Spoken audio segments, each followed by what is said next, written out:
Hello बच्चों, आज की इस वीडियो में हम करने वाले क्लास 12th के प्रोबेबिलिटी के मोस्ट एक्सपेक्टेड क्वेश्चन। तो चलिए देखिए बच्चों, हमारा इसमें सबसे पहला क्वेश्चन है बच्चों, जिसमें बोला गया है 5 fair coins are toss simultaneously, the probability of the event that at least one head comes up. कम से कम एक हेड आने की प्रोबेबिलिटी आपसे पूछा गया बेटा। Probability of at least one head, कम से कम एक हेड आने की प्रोबेबिलिटी। कम से कम एक हेड का मतलब हुआ कि 5 कॉइन को टॉस किया जा रहा है, एक हेड आ जाए, 2 हेड आ जाए, 3 हेड, 4 हेड, 5 हेड, कम से कम एक हेड तो आए। तो ऐसे करना होगा बस इस क्वेश्चन में। अगर हम सारे केस निकालेंगे तो बहुत लंबा हो जाएगा, तो इसको आप ऐसे करो, एटलीस्ट वन हेड बोला है, कम से कम एक हेड तो आना ही चाहिए। तो आप क्या करो, फुल प्रोबेबिलिटी 1 में से वो केस हटा दो जिसमें एक भी हेड ना हो। नो हेड वाला केस आप हटा दीजिए, तो आपको क्या मिलेगा, कम से कम एक हेड वाला केस तो मिलेगा ही मिलेगा। तो आपने फुल प्रोबेबिलिटी 1 में से वो केस हटा दिया जिसमें पांचों पर क्या हो, हेड ना हो, यानी पांचों पर क्या हो, टेल हो। तो पांचों पे टेल हो तो पहले पर भी टेल यानी 1/2, दूसरे पे भी टेल, टेल की प्रोबेबिलिटी होगी 1/2, तीसरे पे भी टेल, चौथे पे भी टेल आए और पांचवें पे भी क्या है, टेल आए। बच्चों इसको सीधे सीधे इनटू इसलिए लिख दिया कि कॉइन को टॉस करना, उस पे हेड आना, ये इंडिपेंडेंट इवेंट होता है। एक कॉइन पे हेड आई या टेल आई, ये दूसरे कॉइन से कोई लेना देना नहीं होता, इसलिए जब भी इंडिपेंडेंट इवेंट होता है तो आप सीधे इनटू करके लिख देंगे। तो 5 बार कॉइन को फेंका गया है तो पांचों पे हेड या टेल आना एक इंडिपेंडेंट इवेंट है, तो सीधे सीधे इनटू कर दिया। नो हेड का मतलब हुआ कि पांचों पर टेल आए, तो पांचों पर टेल की प्रोबेबिलिटी ये लिख दिया 1 - 32। तो हमारा आंसर आ जाएगा 31/32, जो कि कौन सा ऑप्शन था, थर्ड ऑप्शन। देखिए बच्चों, ये क्वेश्चन 2023 में आया हुआ था। ए की प्रोबेबिलिटी बी की प्रोबेबिलिटी दे रखी है और बी जब ए हो चुका है इसकी प्रोबेबिलिटी दे रखी है और आप ए यूनियन बी की प्रोबेबिलिटी निकालना है। देखो बच्चों, ये कंडीशनल प्रोबेबिलिटी से होगा। तो कंडीशनल प्रोबेबिलिटी में क्या होता है, प्रोबेबिलिटी ऑफ बी जब इवेंट ए हो चुका हो, इसका फॉर्मूला होता है probability of B intersection A upon में प्रोबेबिलिटी ऑफ ए। ये आपको याद रखना होगा। इसकी वैल्यू कितनी दे रखी है हमारे पास, ये दे रखा है 0.6 और ये probability of B intersection A, और ये हमें दे नहीं रखा, और ए की प्रोबेबिलिटी 0.4। तो यहाँ पे इंटरसेक्शन की प्रोबेबिलिटी आ जाएगी, बी इंटरसेक्शन ए और ए इंटरसेक्शन बी दोनों एक ही बात है। तो probability of A intersection B क्या हो जाएगा, 0.6 इंटू 0.4, यानी ये हो जाएगा 0.24 हो जाएगा बच्चों ए इंटरसेक्शन बी की प्रोबेबिलिटी। अब हमें यूनियन की प्रोबेबिलिटी था, बेसिक फार्मूला लगा देते हैं। ए यूनियन बी का फॉर्मूला हो जाएगा बच्चों probability of A plus probability of B minus probability of A intersection B. तो यहाँ से ये 0.4 दे रखा है, ये 0.8 दे रखा है, इसमें इंटरसेक्शन की प्रोबेबिलिटी माइनस कर दी 0.24। तो बच्चों ये हो जाएगा 1.2 माइनस 0.24, जो भी माइनस करके आंसर उसको लिख देना बच्चों। देखिए बच्चों, नेक्स्ट क्वेश्चन हमारे पास ए की प्रोबेबिलिटी दे रखी है इंटरसेक्शन और इसकी प्रोबेबिलिटी निकालना। काफी आसान था, 2023 का 1 नंबर का क्वेश्चन था, एकदम आसानी से हो जाएगा। इसमें लगा दो conditional probability, probability of B जब ए हो चुका हो, इसका फॉर्मूला हो जाए probability of B intersection A upon में प्रोबेबिलिटी ऑफ ए आ जाएगा। इंटरसेक्शन ए इंटरसेक्शन बी हो या बी इंटरसेक्शन ए, एक ही बात है। तो यहाँ पे 7/10 आ जाएगा और ए की प्रोबेबिलिटी कितनी है, 4/5। तो ये हो जाएगा 7/10 और ये हो जाएगा 5/4, ये कट जाएगा और ये 2 आ जाएगा, यानी 7/8 आ जाएगा, जो कि थर्ड ऑप्शन था। देखिए बच्चों, हमारे पास नेक्स्ट क्वेश्चन में क्या बोला है, ए और बी और ए यूनियन बी की प्रोबेबिलिटी दे रखी है और हमसे पूछा गया इसकी प्रोबेबिलिटी क्या होगी। अगेन क्वेश्चन कंडीशनल प्रोबेबिलिटी का, तो हमें स्टार्टिंग से कर रहे हैं बच्चों, तो पहले कंडीशनल फिर बेस तरह फिर रैंडम वेरिएबल के क्वेश्चन करेंगे एकदम अच्छे से। देखिए बहुत ही आसान क्वेश्चन है भी। तो हम क्या करते हैं, पहले इन तीनों के हेल्प से इंटरसेक्शन की प्रोबेबिलिटी निकाल लेते हैं। ए इंटरसेक्शन बी क्या हो जाएगा, ए और बी को ऐड करके यूनियन माइनस करना होता है। तो 3/10 प्लस 2/5 माइनस 3/5, बच्चों एलसीएम कितना हो जाएगा, 10 हो जाएगा। तो ये 3 हो जाएगा, ये 4 हो जाएगा और ये 6 हो जाएगा। तो आंसर कितना आ जाएगा, 1/10 आ गया। तो अब हमें इसकी प्रोबेबिलिटी निकालना है। तो ये क्या हो जाएगा, probability of B intersection A upon में प्रोबेबिलिटी ऑफ ए हो जाएगा कंडीशनल प्रोबेबिलिटी के अकॉर्डिंग, और ये हो जाएगा probability of A intersection B upon में प्रोबेबिलिटी ऑफ बी हो जाएगा। इसकी और इसकी वैल्यू सेम ही होगा, यानी 1/10, तो ये हो जाएगा 1/10 और ए की प्रोबेबिलिटी कितनी है 3/10, प्लस में इंटरसेक्शन की प्रोबेबिलिटी 1/10 और बी की प्रोबेबिलिटी कितनी है 2/5 हो जाएगी बच्चों। तो यहाँ से कट के कितना आ जाएगा 1/3 और यहाँ से कट के कितना हो जाएगा, ये अगर 2 का मल्टीप्लाई कर दे 2 का यहाँ, तो ये इससे कट जाएगा, कितना आ जाएगा 1/4 आ जाएगा, यानी कि आपका आंसर आ जाएगा 7/12 आ जाएगा इस क्वेश्चन का आंसर। देखिए बच्चों नेक्स्ट क्वेश्चन हमारा है, जो कंडीशनल प्रोबेबिलिटी है, 4 नंबर के क्वेश्चन आएंगे, वो कैसे आएंगे, हम किस तरह से कंडीशनल प्रोबेबिलिटी लगाते हैं। देखिए क्या बोला, a couple has 2 children, find the probability that both are girls. It is known that youngest is girl, और उसके बाद एटलीस्ट 1 इज गर्ल। 2 पार्ट इसमें बना हुआ। आपसे जब भी कंडीशनल प्रोबेबिलिटी का क्वेश्चन पूछा जाए तो उसमें आपको 2 इवेंट बनाना है। इवेंट ए जिसकी प्रोबेबिलिटी आपको निकालनी है, तो किसकी प्रोबेबिलिटी निकालनी है, बोथ आर गर्ल, तो आपको दोनों के गर्ल होने की प्रोबेबिलिटी निकालनी है। और इट इज नोन दैट, जो हो चुका हो, जो गिवन हो, जो इवेंट कंप्लीट हो चुका है, उसे बी लेना है। पहला पार्ट में क्या, youngest is girl, youngest is girl, ये हो चुका है, हमें इसकी प्रोबेबिलिटी निकालनी है। ये इवेंट हो चुका है, नोन दैट का मतलब ये कंप्लीट हो गया। तो कंडीशनल प्रोबेबिलिटी होता है इवेंट ए की प्रोबेबिलिटी जब इवेंट बी हो चुका हो, probability of A intersection B upon में प्रोबेबिलिटी ऑफ बी। हर बार कंडीशनल में यही लिखा होगा, एक चीज़ की प्रोबेबिलिटी पूछेगा, दूसरा इवेंट हो चुका हो, तो आपको इसी तरह से लगाना है। अब बोथ गर्ल में कौन कौन आ जाए, ए वाले इवेंट में कौन कौन होगा, बोथ गर्ल, बस जी आएंगे इसमें, टोटल सैंपल स्पेस लिख लीजिए। बी 2 बच्चे का ये होगा, या बॉय या गर्ल, या फिर गर्ल बॉय या फिर जी, ये 4 केस बनेंगे। तो ए में ये आ जाएगा, और बी में कौन कौन आएगा, यंगेस्ट इज गर्ल, छोटी क्या होनी चाहिए गर्ल, तो इसमें कौन कौन हो जाएगा, एक हो जाएगा B G youngest is girl, ये तो नहीं चलेगा, और एक आ जाएगा इसमें जी यंगेस्ट क्या होनी चाहिए, गर्ल होनी चाहिए, बाद में गर्ल पैदा होनी चाहिए। तो यही 2 केसेस में आएगा। तो अब आपको इंटरसेक्शन निकालना है, तो इन दोनों में इंटरसेक्शन एक ही है, तो 1, और अपॉन में टोटल केस कितने हैं 4, अपॉन में बी की प्रोबेबिलिटी कितनी है 2/4, तो आंसर कितना आ जाएगा 1/2 आ जाएगा पार्ट 1 का आंसर। और सेकेंड पार्ट के लिए देखिए, जो पार्ट 2 है, पार्ट 2 में तो ए हमारा वही रहेगा, बोथ गर्ल, और इवेंट बी क्या हो जाएगा सेकेंड पार्ट में, एटलीस्ट 1 इज गर्ल। तो इसमें डायरेक्ट लिख देते हैं, ए वाला इवेंट हमारा होगा दोनों गर्ल, इसमें ये वाला या जी, और इवेंट बी जो है उसमें क्या बोला गया, एटलीस्ट 1 इज गर्ल, कम से कम एक गर्ल हो, कम से कम एक गर्ल में बीजी भी, जीबी भी और जी भी आ जाए। एटलीस्ट 1 गर्ल, कम से कम एक गर्ल, यानी एक गर्ल भी चलेगी और 2 गर्ल भी चलेगी। तो हमें ए की प्रोबेबिलिटी निकालनी है जब इवेंट बी हो चुका हो। फॉर्मूला लगा देंगे, ए इंटरसेक्शन बी अपॉन में प्रोबेबिलिटी ऑफ बी। तो इन दोनों में इंटरसेक्शन अगेन एक ही है 1/4, लेकिन बी की प्रोबेबिलिटी हो जाएगी 3/4, यानी हमारा आंसर आ जाएगा 1/3। देखिए बच्चों एक और क्वेश्चन ले लिया मैंने कंडीशनल प्रोबेबिलिटी को अच्छे समझाने के लिए। अब देखिए कैसे अप्लाई करते हैं कंडीशनल प्रोबेबिलिटी के क्वेश्चन में।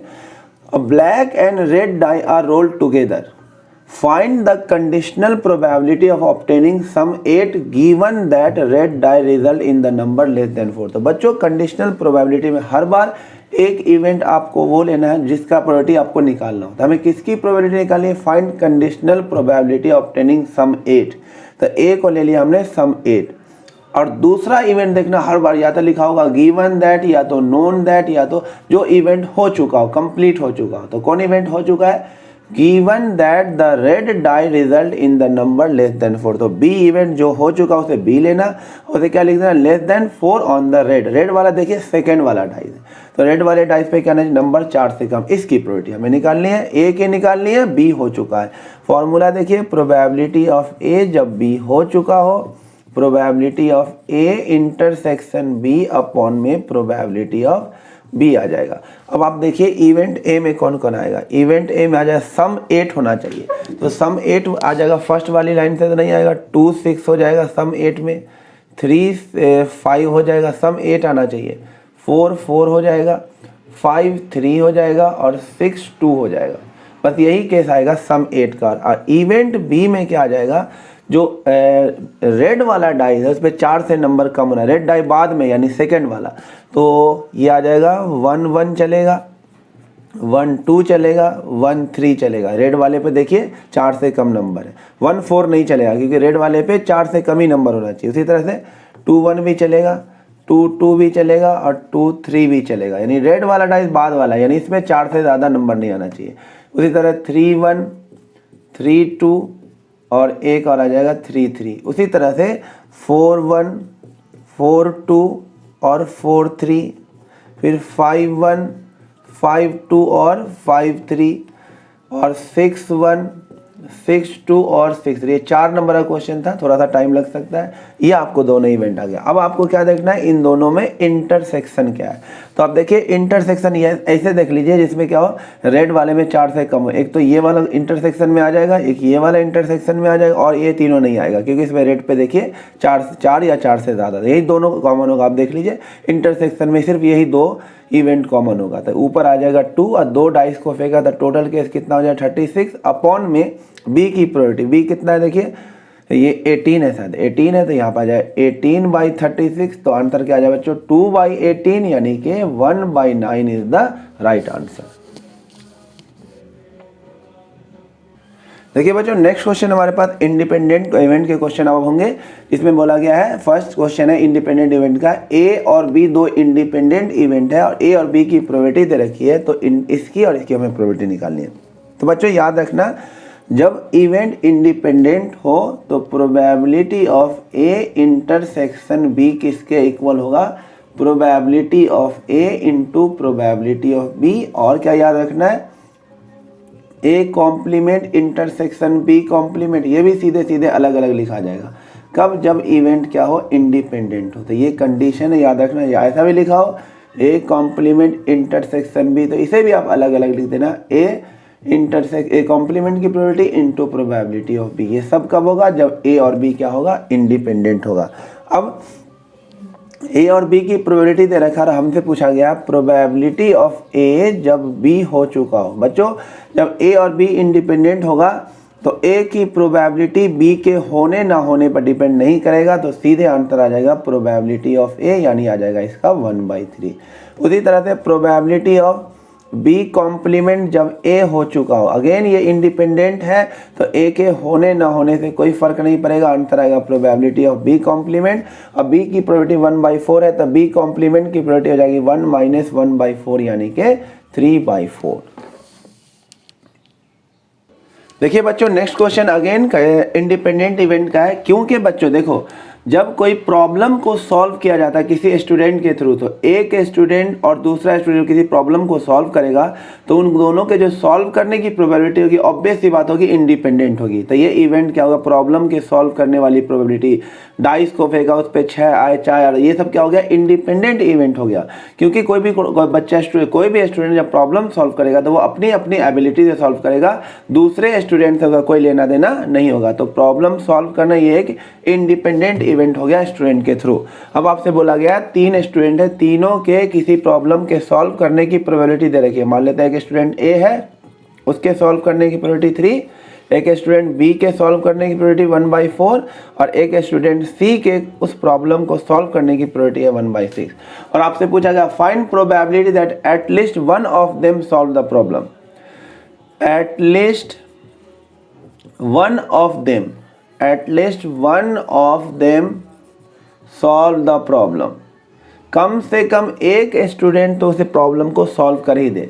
तो इसमें क्या हो जाएगा, कम से कम एक में आ जाएगा, एक भी सॉल्व करे, 2 भी सॉल्व करे, 3 भी सॉल्व करे तो बहुत लंबा हो जाएगा। तो आप क्या करो, फुल प्रोबेबिलिटी में से कौन सा माइनस कर दो, जब तीनों का तीनों सॉल्व ना कर पाए, ए भी सॉल्व ना कर पाए, बी भी सॉल्व ना कर पाए, सी भी सॉल्व ना कर पाए, तो आपसे बचेगा कौन, कम से कम एक बच्चा उस प्रॉब्लम को सॉल्व कर देगा। तो हमने क्या किया, फुल प्रोबेबिलिटी 1 में से वो केस हटा दिया जिसमें तीनों उस क्वेश्चन को सॉल्व ना कर पाए। क्योंकि इंडिपेंडेंट इवेंट है तो सीधे सीधे इनटू हो जाएगा, probability of A complement, probability of B complement, probability of C complement. आ जाएगा 1 - ए कॉम्प्लीमेंट होगा 2/3 बी कॉम्प्लीमेंट होगा 3/4 और सी कॉम्प्लीमेंट होगा 5/6। 1 में से माइनस कर करके लिख देंगे, ये कट जाएगा, ये 2 आ जाएगा, तो 1 माइनस ये हो जाएगा बच्चों 5/12 यानी कि 7/12 आ जाएगा इसका आंसर। देखिए बच्चों नेक्स्ट क्वेश्चन हमारे पास ए बी की प्रोबेबिलिटी दे रखी है, A complement union B complement की प्रोबेबिलिटी दे रखी है और चेक करके बताना ये इवेंट इंडिपेंडेंट है कि नहीं। तो इवेंट इंडिपेंडेंट कब होगा, जब इंटरसेक्शन की probability of A into probability of B के इक्वल होगा, तभी इवेंट इंडिपेंडेंट कहलाएगा। तो देखते हैं, ये हमारे पास दे रखा है बच्चों, तो इसमें हम डी मॉर्गन लॉ लगाएंगे। A complement union B complement दे रखा 1/4, तो बच्चों इसे डी मॉर्गन लॉ के अकॉर्डिंग लिख सकते हैं ए इंटरसेक्शन बी का whole complement. De Morgan law में क्या होता है, अगर इन दोनों पे कॉम्प्लीमेंट है और आपको होल पे कॉम्प्लीमेंट लगाना है तो यूनियन इंटरसेक्शन में बदल जाएगा और इंटरसेक्शन यूनियन में बदल जाएगा। तो इसकी वैल्यू आ गई 1/4। तो किसी चीज़ के नहीं होने की प्रोबेबिलिटी हमें पता है, तो उसके होने की प्रोबेबिलिटी क्या हो जाएगी, ए इंटरसेक्शन बी की प्रोबेबिलिटी क्या हो जाएगी, 1 में से 1/4 को क्या कर देंगे, ये इंटरसेक्शन के नहीं होने की प्रोबेबिलिटी है, तो इंटरसेक्शन के होने की प्रोबेबिलिटी कितनी आ जाएगी, 3/4 आ गया। और हमारे पास इन दोनों का प्रोबेबिलिटी का इंटू कर दें, probability of A into probability of B कितना हो जाएगा, 7/24 हो जाएगा, 7/24। क्या ये दोनों इक्वल है, नहीं इक्वल हुआ, तो probability of A intersection B not equal to probability of A into probability of B. तो आप क्या बोलेंगे, ये ए और बी इंडिपेंडेंट इवेंट नहीं है। देखिए बच्चों नेक्स्ट क्वेश्चन इंडिपेंडेंट इवेंट का, ये काफ़ी रिपीट हो रहा था, ध्यान से देखिए। Probability of solving a problem by A and B, A के सॉल्व करने की प्रोबेबिलिटी दे रखी है 1/2 और बी के सॉल्व करने की प्रोबेबिलिटी दे रखी है बच्चों 1/3। अब बोला गया find the probability the problem is solve. Problem solve हो जाए, ये फर्स्ट इवेंट है, मान लो ये E1 है और ये E2 है, तो आपको E और F ले लेता हूँ, E और F। आपसे बोला है प्रॉब्लम सॉल्व हो जाए इसकी प्रोबेबिलिटी बताओ। तो प्रॉब्लम सॉल्व कब कब हो जाएगा, जब ए सॉल्व कर दे और बी सॉल्व ना करे, या प्रोबेबिलिटी ऑफ बी सॉल्व कर दे ए सॉल्व ना करे, या दोनों का दोनों उस प्रॉब्लम को सॉल्व कर दे। या फिर प्रॉब्लम सॉल्व होने की प्रोबेबिलिटी को हम ऐसे कर सकते हैं, फुल प्रोबेबिलिटी में से वो केस माइनस कर देते हैं जिसमें वो दोनों ही उस प्रॉब्लम को सॉल्व ना कर पाए, तो ऑब्वियस सी बात है प्रॉब्लम सॉल्व हो जाएगा। दोनों जो सॉल्व नहीं कर पाए उस वाले केस को हमने हटा दिया, तो क्या कौन सा केस बचेगा जिसमें प्रॉब्लम सॉल्व हो जाएगा।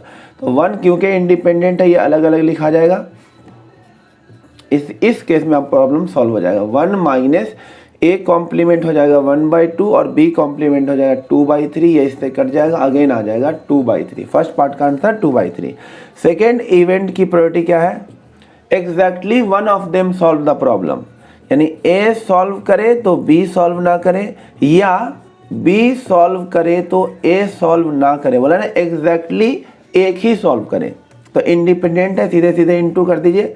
ए की प्रोबेबिलिटी, एक बी कॉम्प्लीमेंट की प्रोबेबिलिटी, प्लस में बी की प्रोबेबिलिटी और ए कॉम्प्लीमेंट की प्रोबेबिलिटी। तो ए की प्रोबेबिलिटी 1/2, बी कॉम्प्लीमेंट 2/3, बी की 1/3, ए कॉम्प्लीमेंट 1/2, ये हो जाएगा 2/6।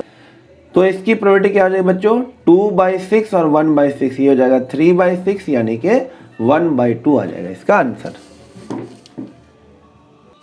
देखिए बच्चों अब स्टार्ट होता है बेस थ्योरम, जिससे एक क्वेश्चन तो आना एकदम तय है बेटा। तो एकदम अच्छे से देखिए, बेस थ्योरम के मैं कई सारे क्वेश्चन लूंगा समझाने के लिए। पहले पहचानेंगे बेस थ्योरम के क्वेश्चन कैसे किए जाते हैं। देखिए, a girl throw a die, एक गर्ल है जो डाई को थ्रो करती है। इफ शी गेट 1 और 2, अगर उसको डाइस पे 1 और 2 आता है, she tosses a coin 3 times, यानी एक गर्ल है अगर उसने 1 और 2 फेंका तो वो कॉइन को, अगर 1 और 2 आया डाइस पे तो 3 बार टॉस करेगी। अगर उसके अलावा 3, 4, 5, 6 उस डाइस पे आता है तो शी टॉसेज अ कॉइन, बस वो कॉइन को एक ही बार टॉस करेगी। If she obtain exactly 1 tail, उसे एग्जैक्टली 1 टेल मिला है, what is the probability she throw 3 4 5 6 on dice. आपसे ये बोला गया है कि एक गर्ल है जिसने एक डाइस को फेंका, 1 2 आएगा तो वो 3 बार कॉइन को टॉस करेगी, और 3 4 5 6 आएगा तो एक बार कॉइन को टॉस करेगी, और नंबर ऑफ टेल को काउंट करेगी। और फिर उसने क्या देखा, शी ऑब्टेन एग्जैक्टली 1 टेल, उसे एग्जैक्टली 1 टेल मिला है। तो इस बात की प्रोबेबिलिटी बताओ कि उसने कौन सा थ्रो किया था, डाइस पे क्या आया था, 3 4 5 6 किया, यानी सेकेंड इवेंट हुआ था। तो ऐसे क्वेश्चन में हमें करना क्या होता है, 2 इवेंट लेना होता है, E1 E2, और एक लेना होता है कॉमन इवेंट। तो E1 इवेंट हमारा यहाँ पे हो जाएगा शी गेट्स 1 और 2 ऑन थ्रोइंग अ डाइस। तो जब 1 और 2 डाइस पे आएगा तो वो 3 कॉइन टॉस करेगी। तो 3 कॉइन टॉस होता है तो क्या क्या आ जाता है, head head head, head head tail, ये पूरा केस आपको लिखना होगा, head tail head, tail head head, और फिर जहाँ जहाँ पे हेड है वहाँ पे टेल लिख दीजिए। ये हो जाएगा T T H, T H T और H T T, total 8 case आ जाएंगे। और दूसरा इवेंट हो जाएगा शी गेट 3 4 5 6, ये E2 इवेंट हो जाएगा। तो 3 4 5 6 जब आता है तो शी टॉसेज अ कॉइन 1, वो कॉइन को एक ही बार फेंकती है, तो या तो हेड आएगा या तो टेल आएगा। और कॉमन इवेंट क्या है, किसकी प्रोबेबिलिटी बोली गई है, शी ऑब्टेन एग्जैक्टली 1 टेल, मतलब उसने, ये हो गया इवेंट, यानी इसको एक को हमने क्या लिया, getting exactly 1 tail. What is the probability she throw this, यानी ये इवेंट हो चुका है, मतलब कि उसे एक टेल मिला है एग्जैक्टली। तो आपको बताना है कौन सा इवेंट हुआ था, तो 3 4 5 6 वाला ने, यानी इवेंट E2, तो ऊपर लिखा जाएगा E2। और इसका फॉर्मूला बेस थ्योरम का याद रखना, प्रोबेबिलिटी ऑफ E2 इनटू में probability of A by E2, और नीचे आ जाएगा probability of E1 into probability of A by E1, plus में प्रोबेबिलिटी ऑफ E2 इंटू में probability of A by E2। नीचे का तो सेम रहता है, ऊपर का बस चेंज हो जाता है।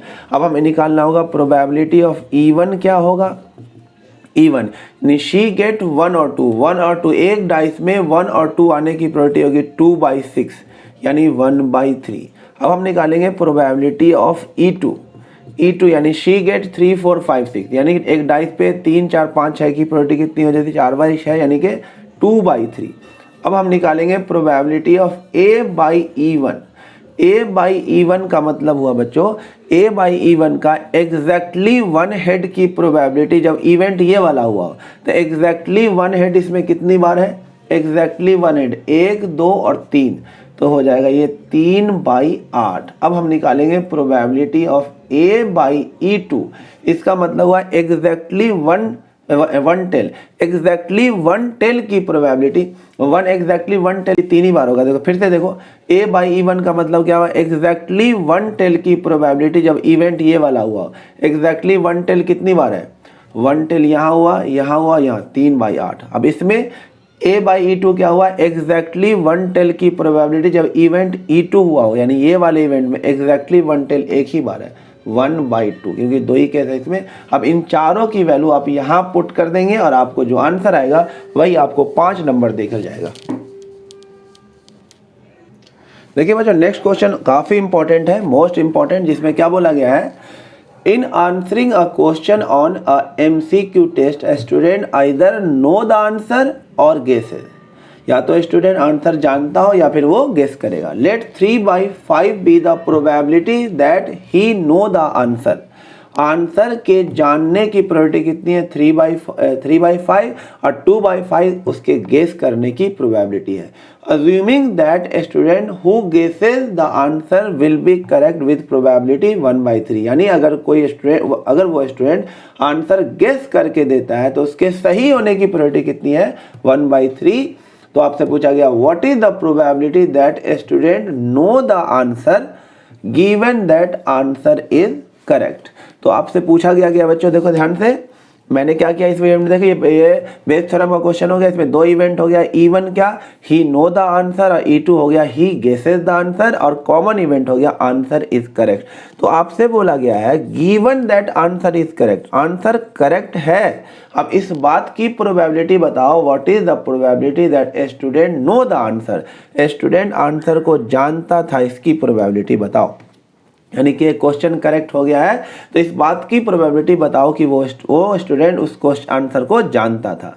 तो आपको ये निकालना है, इसका फॉर्मूला आप लिख दो, क्या हो जाएगा, probability of E1 into probability of A by E1, यही नीचे चीज़ वही रहेगा, probability of E1 into probability of A by E1 plus probability of E2 into probability of A by E2, ये लिख दिया। अब मैं चारों चीज निकाल देता हूँ। Probability of E1, he know the answer, answer के जानने की probability 3/5 probability that he know the answer, इसकी प्रोबेबिलिटी कितनी दे रखी है, 3/5। और E2 क्या हो जाएगा, he guesses the answer, he guesses the, इसकी प्रोबेबिलिटी दे रखी है 2/5 ही गेसेस द आंसर, ये दे रखा है 2/5। और इसका मतलब क्या हुआ बच्चों, A बाई E1 का मतलब हुआ आंसर के करेक्ट होने की प्रोबेबिलिटी जब वो आंसर को जानता हो। A का मतलब हुआ आंसर करेक्ट और E1 का मतलब हुआ ही नो द आंसर। तो इसे मिला के कैसे पढ़ेंगे, आंसर के करेक्ट होने की प्रोबेबिलिटी जब वो आंसर को जानता हो। अगर कोई स्टूडेंट आंसर को जानेगा तो उसके सही होने की प्रोबेबिलिटी तो 100% होगी, यानी कि 1। अगर कोई बच्चा आंसर को जानता है तो वो सही होगा ही होगा, तो इसकी प्रोबेबिलिटी क्या हो जाएगी, 1। दूसरा, A बाई E2 का मतलब हुआ, इसे ऐसे पढ़ेंगे, A का मतलब है करेक्ट आंसर, E2 का मतलब है गेसेस।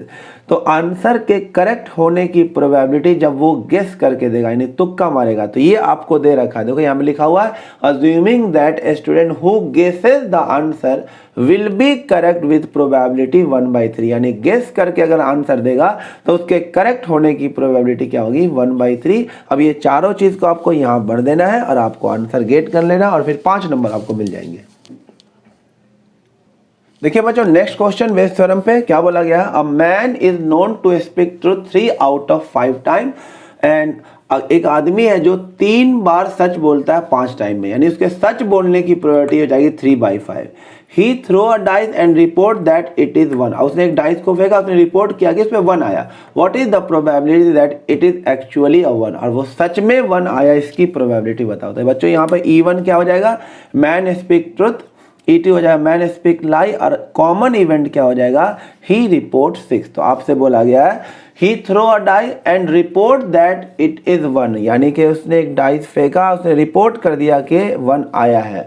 और what is the probability that it is actually 1, actually 1 कब आएगा, जब वो सच बोलेगा। तो यानी E1, तो फिर से आप फॉर्मूला लिख दीजिए, probability of E1, probability of A by E1 upon में probability of E1 into probability of A by E1 plus में प्रोबेबिलिटी ऑफ E2 इंटू में probability of A by E2। ये अब चारों में आपको निकाल देता हूँ। प्रोबेबिलिटी ऑफ E1 मतलब के सच बोलने की प्रोबेबिलिटी दे रखा है 3/5। प्रोबेबिलिटी ऑफ E2 यानी उसके झूठ बोलने की प्रोबेबिलिटी, तो 1 माइनस 3/5 कितना हो जाएगा, 2/5 इसके झूठ बोलने की प्रोबेबिलिटी।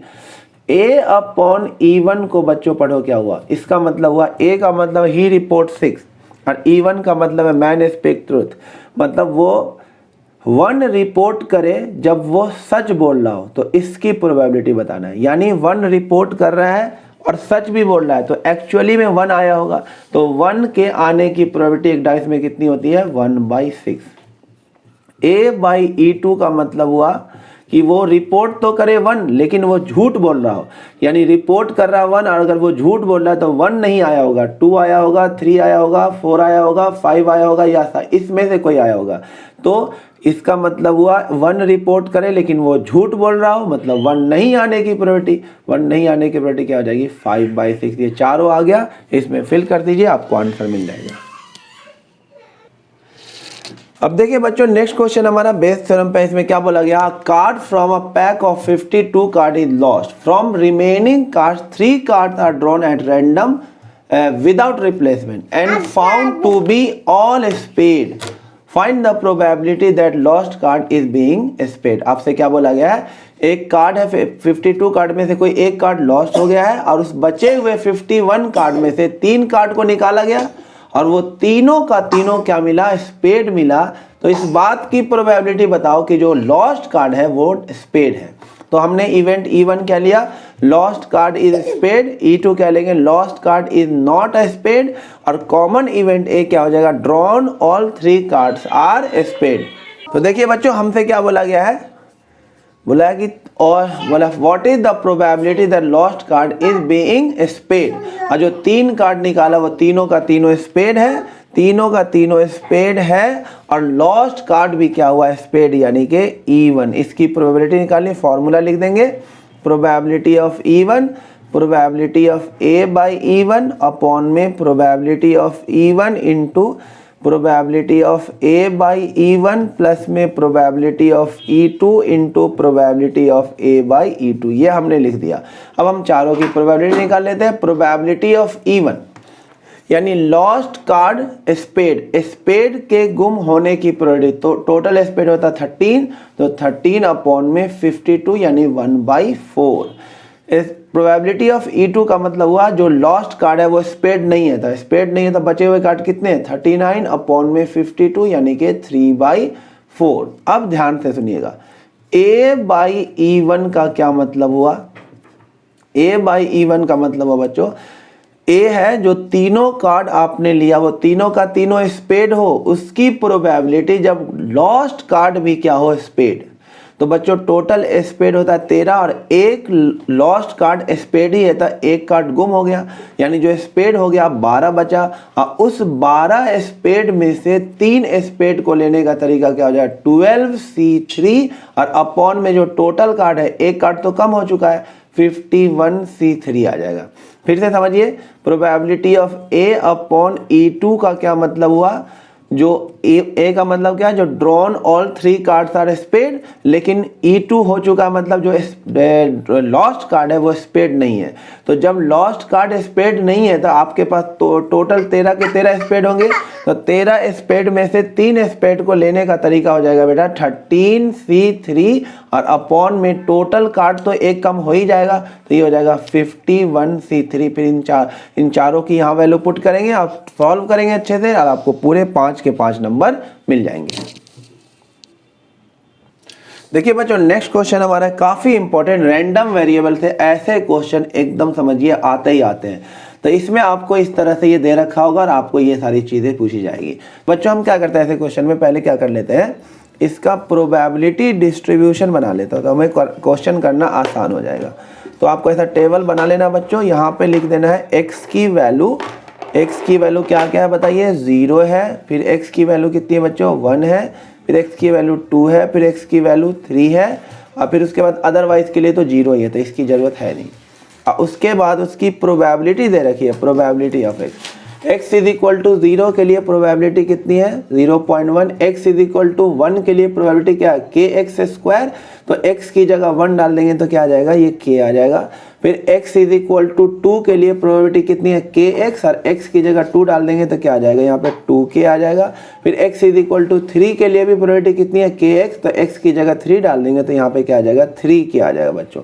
तो सबसे पहला पार्ट आपको k निकालना है, तो आपको क्या करना है, इन सब का सम 1 के इक्वल होगा, तो उससे k निकल जाएगा, 0.1 प्लस में ये k, 0.1 plus k plus 2k plus 3k, इन सब को 1 के इक्वल कर दीजिए, तो ये 6k इज इक्वल टू हो जाएगा 0.9, तो k की वैल्यू हो जाएगी 0.9/6, यानी कि ये हो जाएगा 9/60, यानी कि 3/20 आ जाएगा, k की वैल्यू आ गई। अब उसके बाद आपको बच्चों क्या निकालना है, सेकेंड पार्ट में probability of x less than equal to 2, less than equal to 2 में कौन कौन आ जाएगा, probability of x is equal to 2 भी आ जाएगा, probability of x is equal to 1 भी आ जाएगा, probability of x is equal to 0 भी आ जाएगा। लेस देन इक्वल टू 2 में 2 आएगा, 1 आएगा, 0 आएगा। 2 के लिए आंसर कितना हमारा 2k है, 1 के लिए हमारा आंसर कितना है k, और 0 के लिए हमारा आंसर कितना है 0.1, तो ये हो जाएगा 3k प्लस में 0.1, तो 3 और k हमने निकाला हो यहाँ पे 3/20 प्लस में 0.1 आ जाएगा, तो ये आ जाएगा बच्चों कितना 9/20 अब प्लस में 0.1, तो इसे सॉल्व करेंगे बच्चों, तो ये कितना हो जाएगा, ये 9 प्लस में 2 अपॉन में 20 हो जाएगा, यानी 11/20 बच्चों इसका आंसर आ जाएगा। और उसके बाद हमें लास्ट पार्ट क्या करना बच्चों, मीन निकालना है। देखिए मीन कैसे निकाला जाता है उसको समझिए। मीन का मतलब होता है, इसे मैं मिटा रहा हूँ, ये हो गया के की वैल्यू निकल गई। अब मीन निकालने के लिए आपको क्या करना बच्चों, ये आसान था के निकालना, इन सबको सम करके 1 के इक्वल कर दें तो के आ जाता है। अब मीन कैसे निकालते हैं, जैसे एक्सपेक्टेशन बोलते हैं, तो उसके लिए आपको क्या करना है, सिग्मा xi इंटू में pi, यानी आपको इसको मल्टीप्लाई करके ऐड कर देना, यानी 0 इंटू में 0.1 प्लस 1 इंटू में k प्लस 2 इंटू में 2k प्लस 3 इंटू में 3k, यही हो जाएगा मीन। तो ये तो 0 ही हो जाएगा, और ये कितना हो जाएगा, k प्लस 4k प्लस में ये 9k हो जाएगा। तो आंसर कितना आ जाएगा, 9 10 14k आ जाएगा। 14k और k हमने पहली बार में निकाला हुआ था, वो आया था कितना, 3/20 आया था, 3/20। तो यहाँ से कट के ये 7 और ये आ जाएगा 10, यानी 21/10 हो जाएगा इसका मीन। तो k हमने पहले निकाला था, k की वैल्यू क्या आई थी, 3/20, तो या मीन की वैल्यू आ गई 21/10।